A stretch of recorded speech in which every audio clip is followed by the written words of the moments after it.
Welcome to Ozcast, the platform where we take a deep dive into the science and research behind the issues impacting Australian waterways. Each week, we team up with experts in their field to take a look below the surface. Craig, welcome to Ozcast.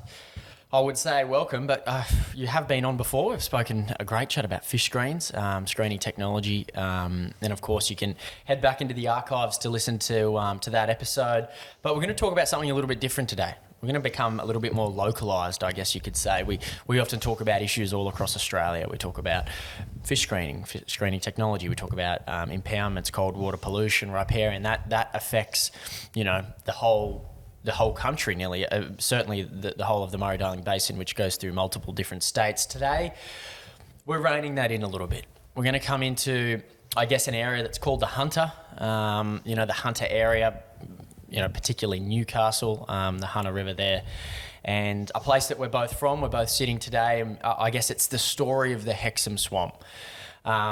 It's been built up a little bit, this story, I must admit, amongst our colleagues around what the swamp used to be like, then something happened to it, and now what it's like now, and the stories that have kind of punctuated that timeline, and I'm going to hear more about that timeline from you. So it's an exciting chat, one that I don't know a lot about. It's my backyard, so I'm keen to kind of pick your brain on that.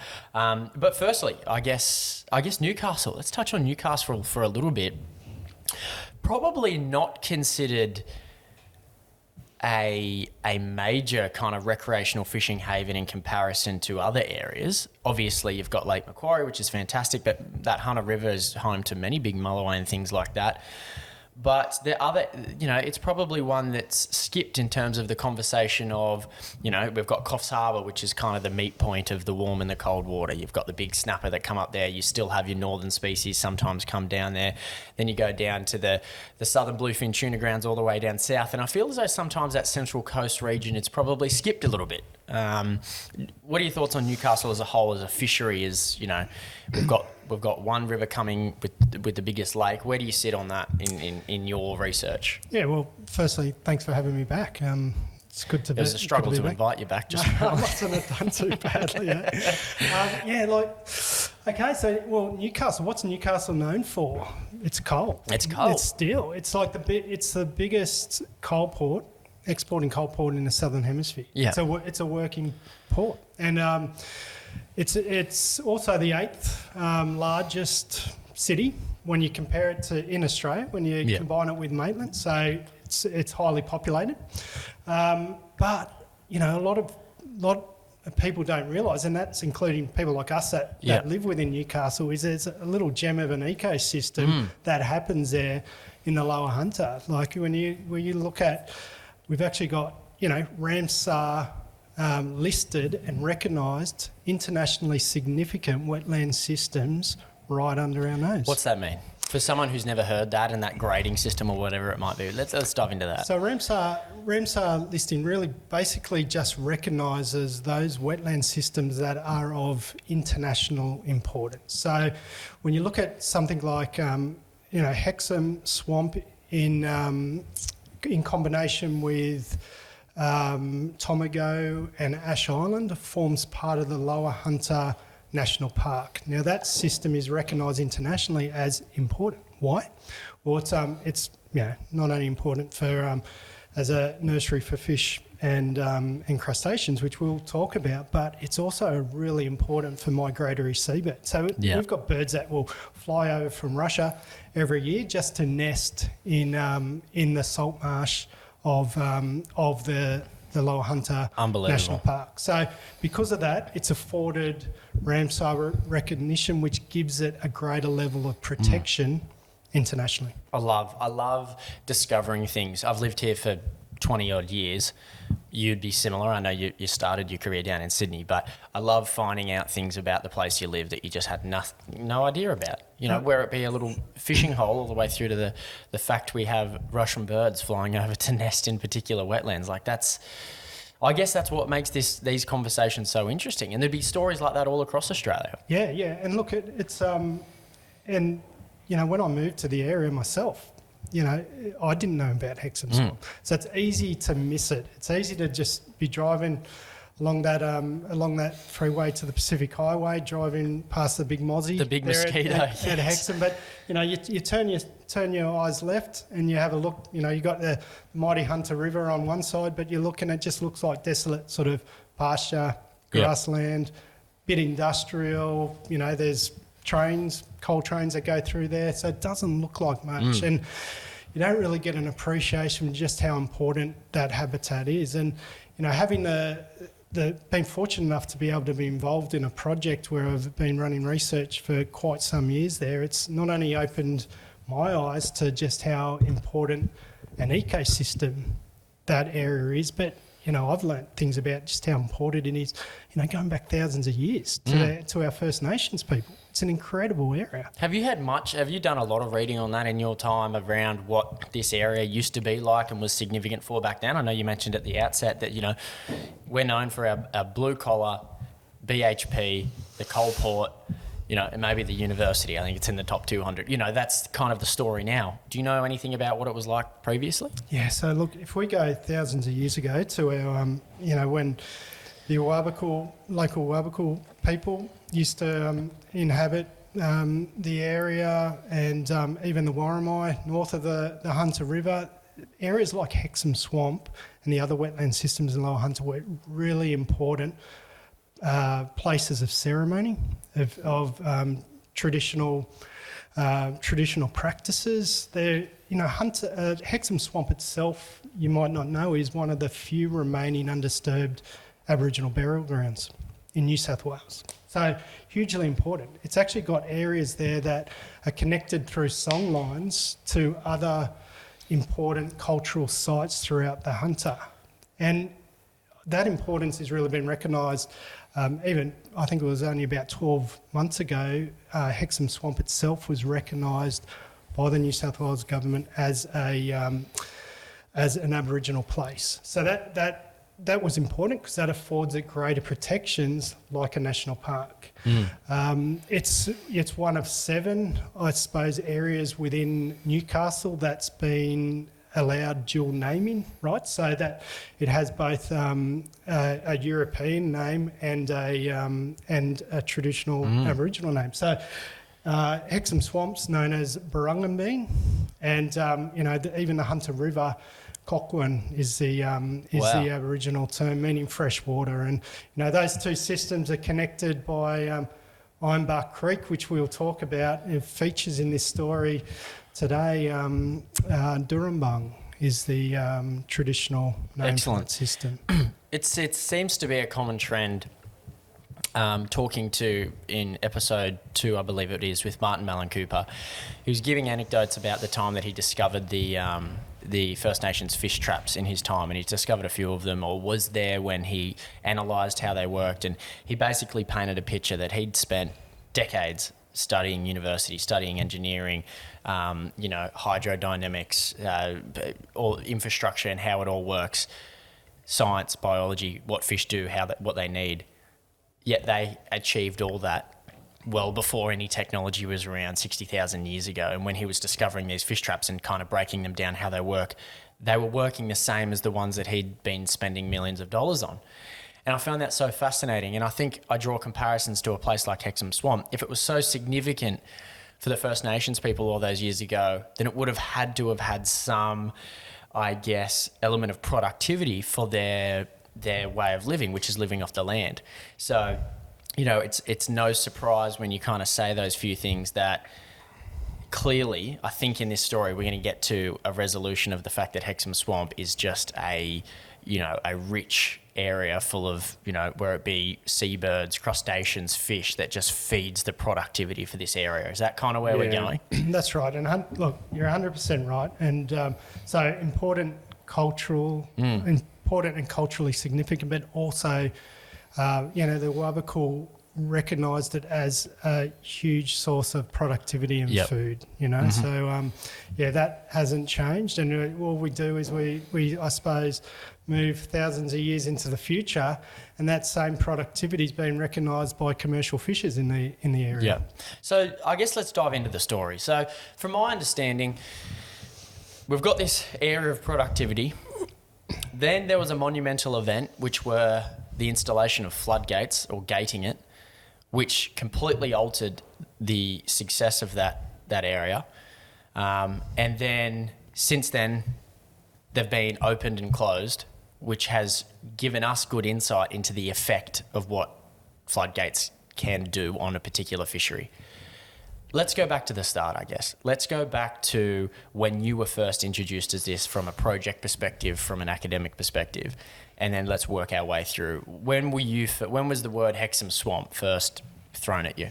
So I was lucky enough when I moved to Port Stephens to pick up a project. We had a couple of estuarine ecologists leaving the department in Rob Williams. That's Rob Williams, not Robbie Williams, right, the singer. But Rob Williams, Bruce Peace, Frederica Kroon had also recently left. So there was a bit of a gap there in our estuarine ecology ranks. So I stepped in and picked up a project that a few of them had been working on for a few years, and that was collecting data on the condition of Hexham Swamp. So as a department, Fisheries had done a fair bit of work looking at a lot of our floodgated systems throughout New South Wales, and the message was clear. Even Phil Gibbs was involved in the early days in some work. The results were clear. You basically put floodgates in, and a good analogy is it's like a heart attack to the system. So you cut off the estuarine blood flow to these wetland systems and you kill them. So you turn these real sort of saline, high DO, really productive wetland systems full of nutrients into systems that are low DO. They become acidic. You drain these lands and you get acid sulfate. They've got acid sulfate soils that generate sulfuric acid, drops pH. They become stagnant. They become sort of more dominated by fresh water. The system dies, really. And you lose all that productivity from a fish and aquatic life perspective as well. So what you've said there is basically, my understanding, I guess our listeners at home, including myself, would be interested. A floodgate, like you said, is blocking the upper reaches of the tidal estuary from reaching the wetland, right? It's stopping the salt meeting the fresh and the fresh meeting the salt. Is that right? Yeah. So if you look at it, all our river systems, and the Hunter is one of our biggest in New South Wales. These wetlands act as an interface between the marine and the freshwater. So you've got the freshwater coming down our river systems, goes out and it gets filtered into these wetland systems. You get that mix of that salt and that fresh. The habitats tend to be shallower. They're vegetated. There's a lot of insects and primary productivity that's coming off those shallow wetland salt marsh habitats, and it's great nursery habitat for fish and prawns. So and then where's the floodgate come in? So each of these wetlands are fed by a tributary feeder creek. So in the case of Hexham Swamp, the main feeder is Durrumbung, Ironbark Creek. So where the floodgates come in, and look, if we use the Hunter example is a fine example. Back in the 1950s, we had some really significant floods. These floods in the Hunter in the 50s are still recognised as probably the worst natural disaster in the area, and tops the Pasha-Balka storms that we had had a little while ago. But we had a lot of loss. For those who don't understand the analogy, we had a coal ship wash up on Nobby's Beach and stayed there for a few months and had petrol spills and whatnot. It's one of the things we're famous for. Yeah, or infamous for. Sorry, continue. Yeah, that's right. So there was, through those floods, there was a fair loss of life and property, and something needed to be done. So what they did is they initiated the Lower Hunter flood mitigation scheme.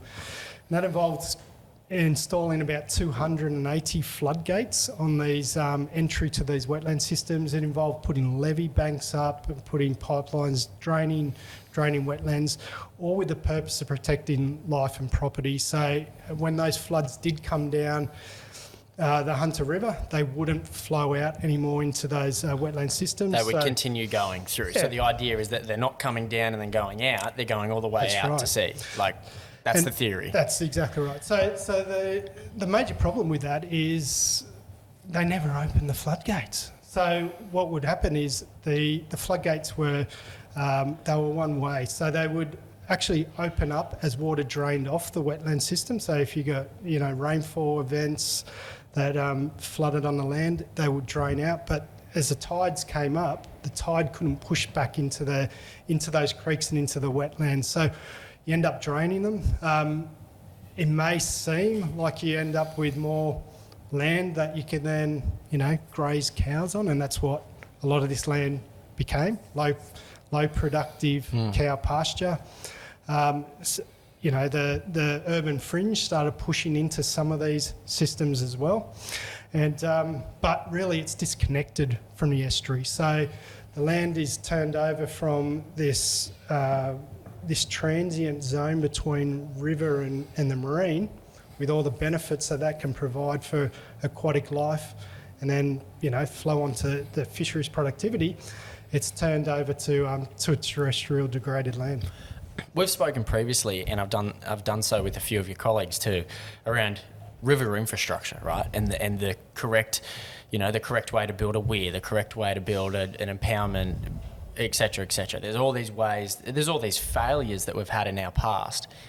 Is the construction and the engineering, and Fishways is a great example, is the construction and the engineering behind the floodgate to only filter one way a failure, in some sense, looking retrospectively? Well, it depends on how you look at it, because highly effective for stopping flooding of those lands, so effective at saving life and property, but it has unintended consequences. And I think that's the take-home message whenever we throw steel and concrete across our rivers. We're pretty good at bending rivers to our will and how we need it, but the unintended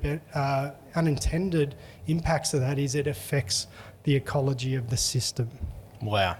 So, I'm interested to hear, it comes back to this divide of, well, are we doing it for the fish? Are we doing it for the agriculture and the farming and the grazing and the lives? Obviously, all equally important as each other. But I would have loved to hear opinions around, could we have designed those floodgates just a little bit better, or when they went in, so they achieve outcomes for both? You know what I mean?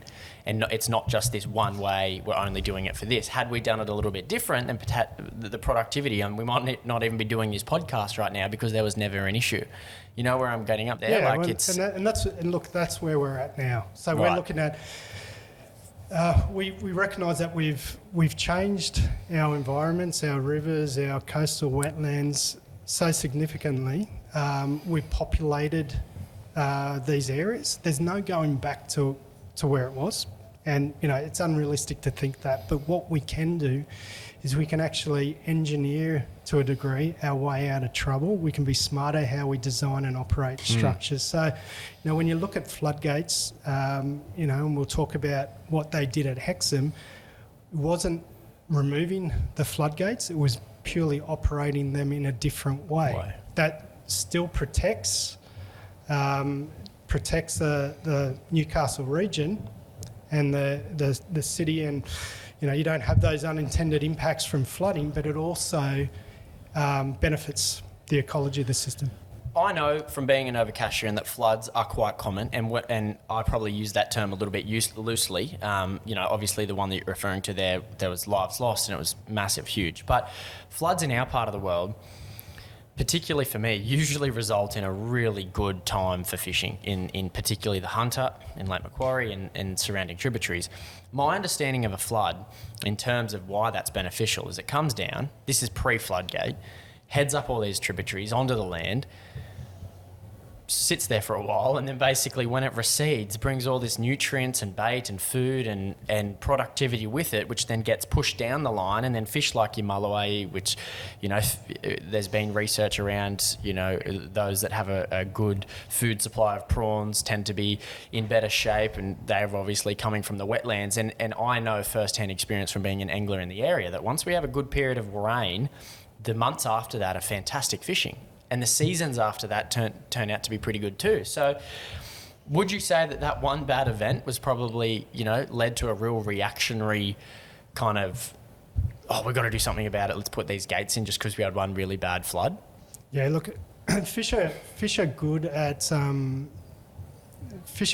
knowing what they need to do to breed, survive, and they've evolved over centuries, millennia to do that. So, fish that live offshore, they'll have, many species have life history strategies that involve moving into those sort of brackish freshwater environments because they know they've got that protection, they've got the high productivity, and then they basically use it as a nursery, grow, and then move out of the system. And what you described, I couldn't have described better. That hydrology of those systems driving those peaks in productivity. And, as soon as we start messing with that, and as soon as we change not only the magnitude of those floods moving on the floodplain, but also the frequency with which those pulses happen, then we inadvertently impact the ecology and productivity of our system.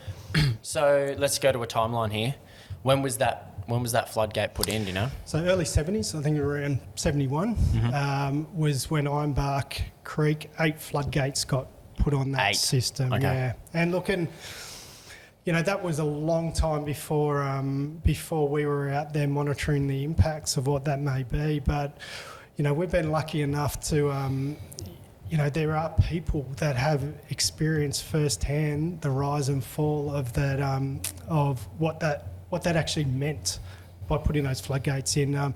There's a local character, Jeff Hyde. He's a fourth generation commercial fisher. Jeff's fantastic guy to speak to because you can really get a good history of the area. So Jeff's retired now. He's in his 80s, but his career as a fisherman was produced off the productivity of the prawn fishery in the Hunter. So Jeff was the first person actually to fish for prawns in the Hunter. He found them off Stockton Bight. So through that, establishing that fishery and fishing for prawns in that lower Hunter region, he was able to buy his first house, buy his first car, buy his boat. So his fortunes came off that system. And, speaking to Jeff will tell you stories about how the stream of king prawns and school prawns that used to flow out of Hexham swamp was so thick you could walk on them. Really thick. And he was involved with Cyro at one stage actually where they tagged some of these king prawns. They were found moving as far north as Moreton Bay. So this is not just these stream of prawns that are coming out of Hexham swamp are not only feeding productivity to the lower Hunter prawn fishery along the whole eastern seaboard. So that's pretty incredible, isn't it? So you get an appreciation for just how important that system is. But then you speak to Jeff and he'll tell you that day, from that point in time that they floodgated that system, the prawn fishery crashed in the Hunter. So you just couldn't catch those same numbers. It was because of people like Jeff being able to tell that story and be able to fight. And Jeff fought, was really proactive in fighting for those floodgates to open. It wasn't until back in about 2008 the first of those floodgates were reopened. When you say reopen, they're not being removed, are they? They're just literally opening like you would a farm gate. That's right. We're not talking about the removal of weirs, in the Murray-Darling Basin where we're literally talking about destroying concrete.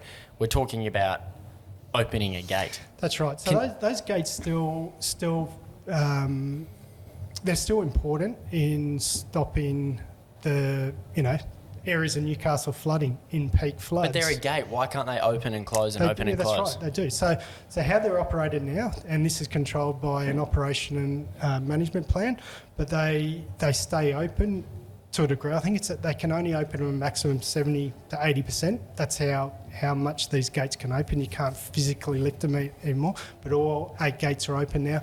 They stay open. The only reason that they do shut is if there's a flood warning that comes down.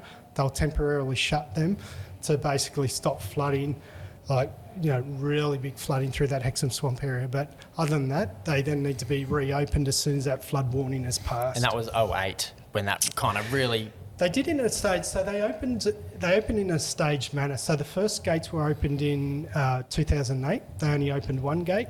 but then they then opened 3 gates, and then eventually they opened all 8 gates by 2013. And look, the reason why they took that staged approach is, again, it's like guarding against these unintended impacts, because as soon as we knew that there was going to be more salt water flushing into the system, it has a few effects. It's going to cause a lot of die-off of the freshwater vegetation that's in there, and we know what happens when freshwater vegetation dies off. That die-off and that bacterial boom can actually sap water of its oxygen, which can cause fish kills, and we don't want that sort of thing to happen. Just on that though, so that freshwater vegetation is now there because the gates were closed for so long. Because if the gates were open that whole period, then it would have been that rule, the mix of estuarine and freshwater species vegetation. But because they were shut, it's nearly turned into a freshwater environment only. Yeah, for sure. So the predominant vegetation was Phragmites, which is a freshwater rush.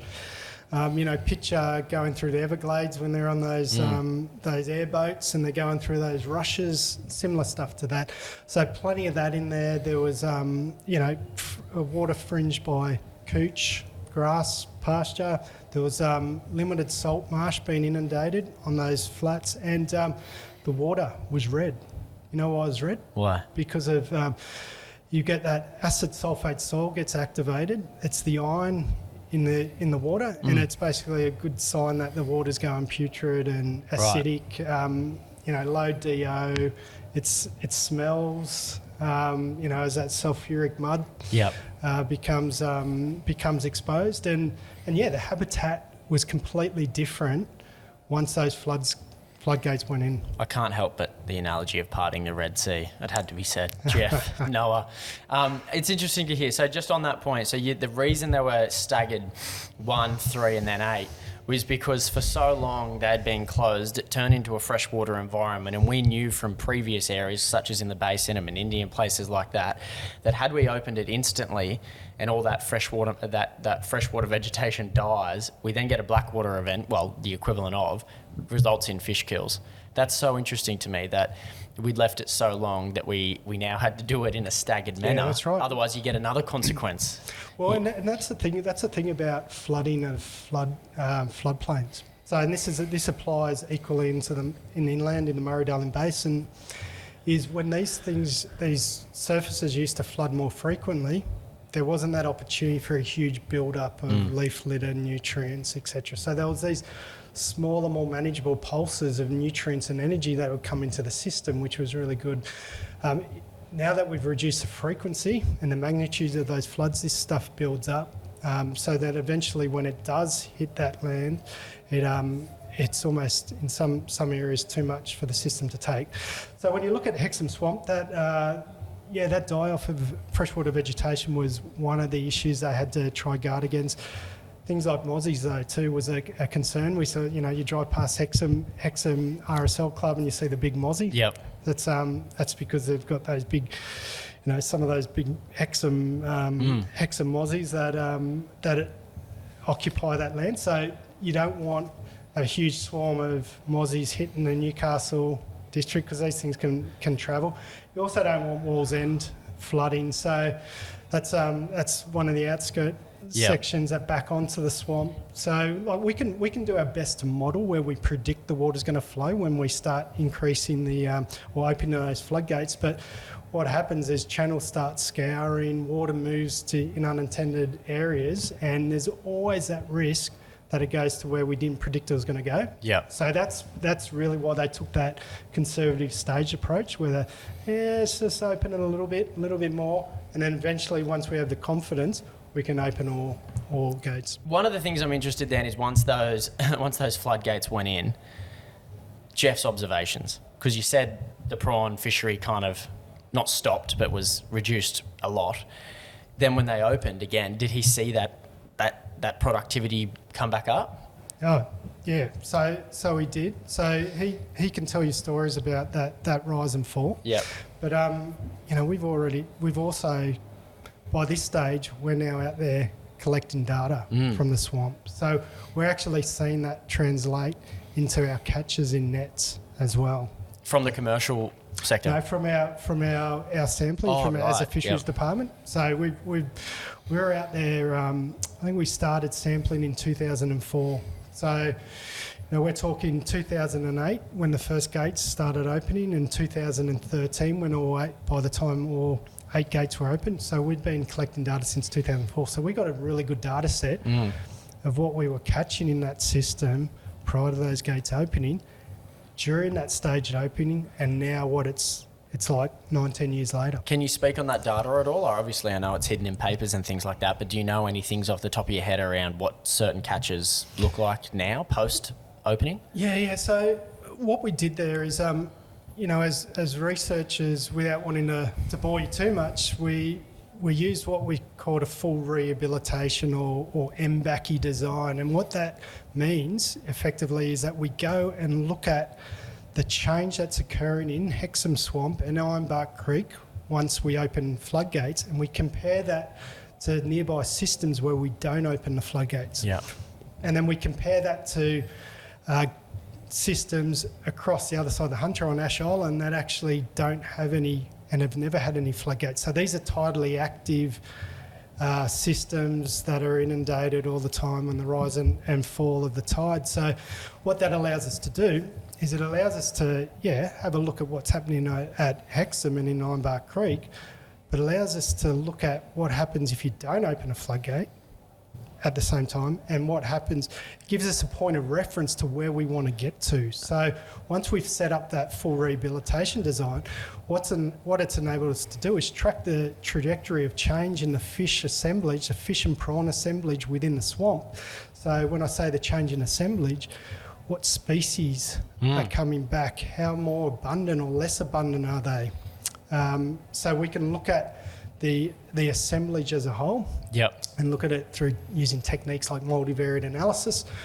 But we can also hone in on direct examples of particular species that people might be interested in that tell a really great story as well. There's got to be a flow-on effect, though. Like, I know a lot of your research has been done around that area, those shallow intertidal areas that you're talking about, but surely that would have a flow-on effect around the mulloway populations down in the Hunter River, around the snapper fishing off Port Stephens and things like that. And I know your industry, there's different people for that. You've got different colleagues that are looking into those, but it would be really interesting one day to bring that all together and see if there's a direct correlation further down the system, because we know how interconnected the food webs are. Yeah, and we've got researchers like Matt Taylor at DPI or Troy Gaston at University of Newcastle that are asking those questions right now. So so we're going to talk today about some of those those direct examples of species that have become more abundant or less abundant in Hexham Swamp. But where we're really moving to as a fisheries department now is using techniques to try to see how that change in abundance actually flows on to productivity in the fishery. Is there one species off the top of your head that you think deserves a chat around? There's prawns are a huge example. So we've talked about the how prawns used to stream out of Hexham Swamp. When the floodgates went in, the prawn fishery crashed. We know that from Jeff Height, but we also know that when we were out there sampling for all those years before the floodgates opening, we did not catch one prawn. Couldn't catch a king prawn in there, couldn't catch any school prawns. Not one. Once the gates started opening, and this wasn't until really we got to all 8 gates open, we now catch king prawns there. School prawns are actually going bananas. There's some of our latest data shows that we've probably get upwards of 80 times more school prawns now in that system than even from those later stages of the gate opening. So the prawns have been a big one. There's other species that your listeners will know about: tarwine, yellowfin bream, flat-tail mullets. These species have all massively increased in abundance. Again, anywhere from 50 to 100 times more abundant now within those upper reaches of Ironbark Creek than they were before the floodgates were open. So they're sort of those more commercial, recreationally important species. But so much. Got to remember the prawns. Everything's eating on the prawns though too. Like you talk about prawns. Well, everything eats a prawn, doesn't it? You know? So on that, it's more around those little shrimp. So those Ascites shrimp, the pink shrimp, the grass shrimp. Those mate, they've gone gangbusters. Really? When we start the project, you'd be dragging and this is the productivity that you don't see until you look below the surface. You would look there and just you couldn't see it. Yeah. So we'd drag a net there and you would get few of those little prawns or jelly shrimp. Yep. You drag a net through there now and there's just bait balls of them, just huge. Now that's important because, like you said, they are food.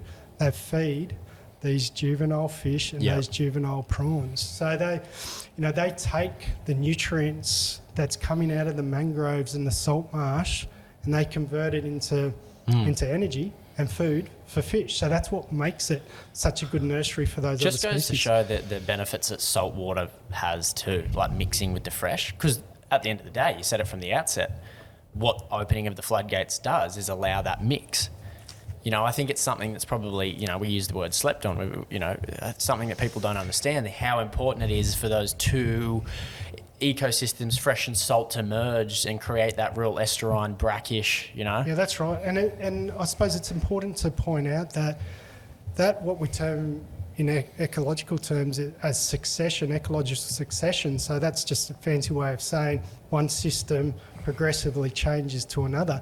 That doesn't happen overnight. And I think one of the important things about the Hexham Swamp story and the fact that we've got data spanning 19 years, we've been able to track that succession and very rarely do we get the opportunity to collect such long data sets. Yep. So what we've seen is, once we started opening the gates, one gate wasn't enough, 3 gates weren't enough. We weren't getting that full intrusion of salt water pushing up into those upper reaches that were most degraded. Yep. It wasn't until we got those all 8 gates open that we started to get that real change in water quality. So we got higher salinities, we got improved DO, and we got reductions in that acidification. So, the pH increased. It's now no longer acidic.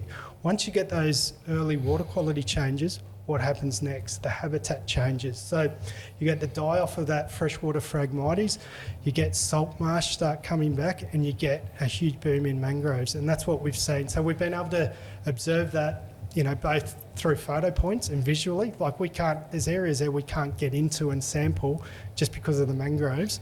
Good problem to have. Yeah, that's right. And New South Wales Fisheries, people like Greg West at Port Stephens have also done a fair bit of mapping through that area, and they've been able to demonstrate and quantify that huge shift in that habitat. So once you've got the water quality changes, then the habitat changes.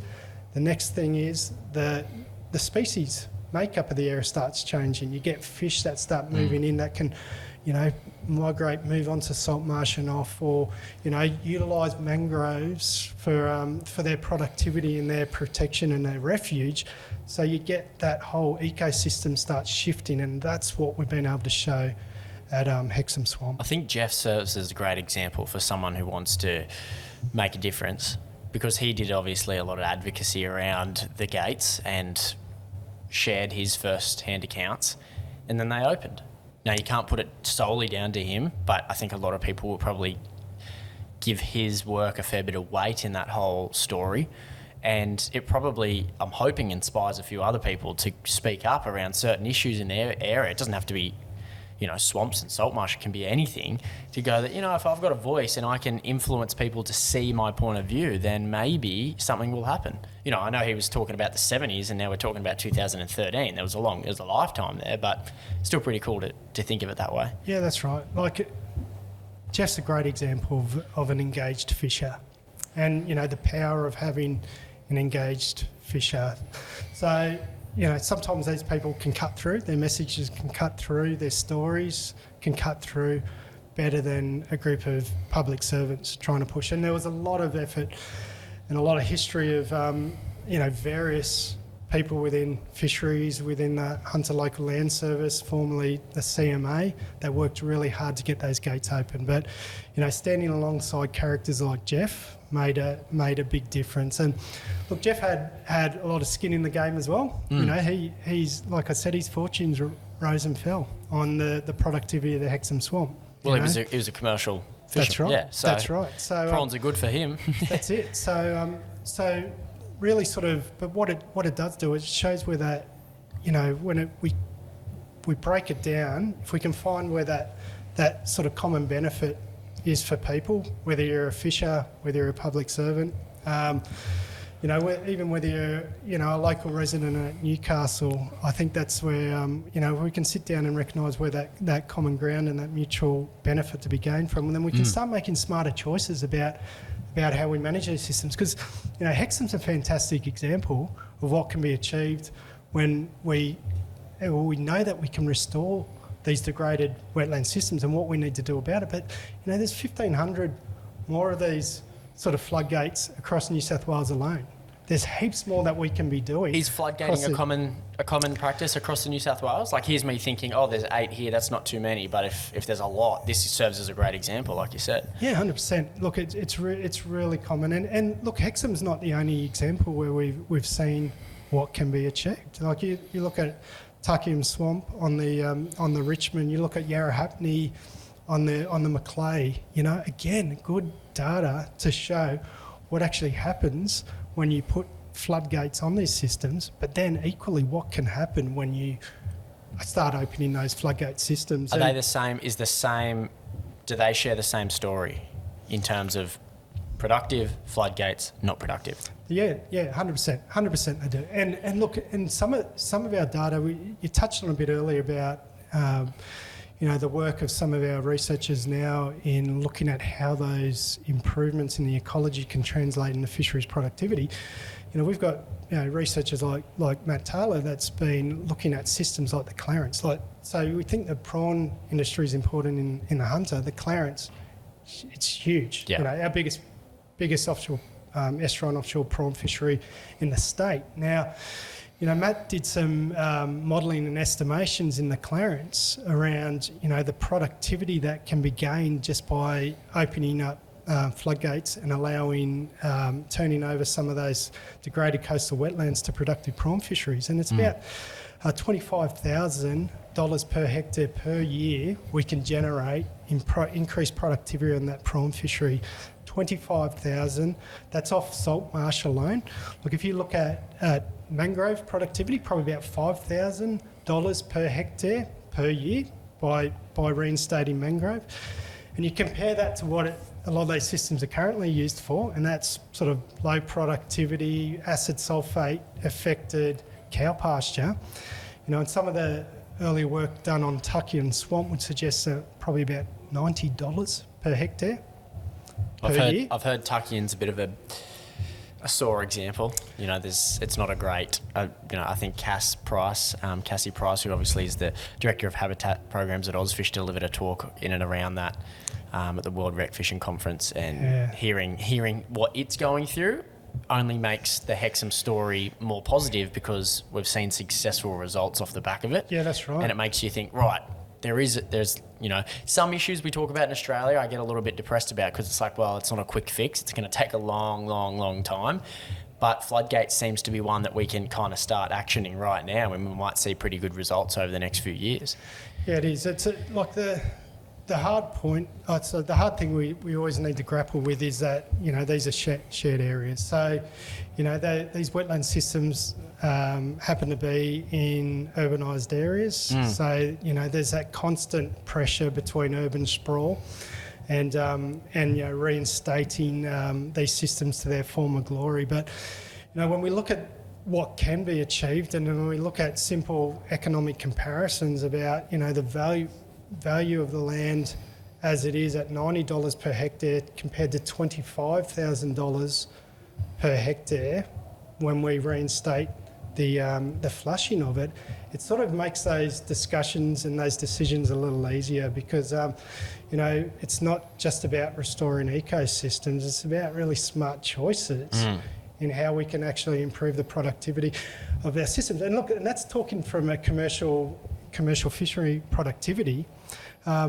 It totally ignores even the value of these systems from a recreational perspective. People love getting out there and recreationally fish, and for species like bream in these systems that we've shown using Hexham as a nursery, the tourism that this can bring to these areas is, we haven't even scratched the surface of those benefits. So there you go. We've got the history of BHP, history of the largest coal port in the Southern Hemisphere, and now the story of the Hexham Swamp. It's really cool. It's really cool to kind of dive into your local history like that, and I really hope it inspires other people listening to this that might know they've got wetlands in their area that have floodgates installed in them, and they might be the new Jeff. They might be the leader of that story in their particular area, and we've just heard from Craig the results that can come off the back of that. That's the exciting part for me. I love any time there's a solution that potentially can show pretty instant results. If there's nothing else you think is an important piece of this story, I think that provides a really good overview. Is there anything else you think's worth touching on there, or is that the story of the Hexham Swamp?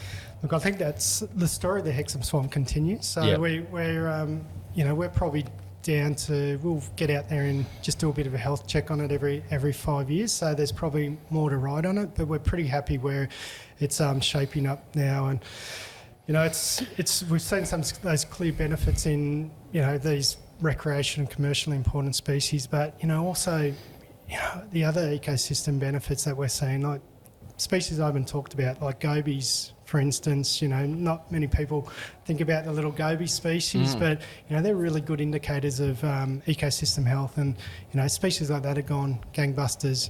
The dreaded gambusia that inhabits these degraded freshwater habitats have dropped off, 90% less of those. So the further we dive into the detail and the data, it's all good news. But I think you hit the nail on the head.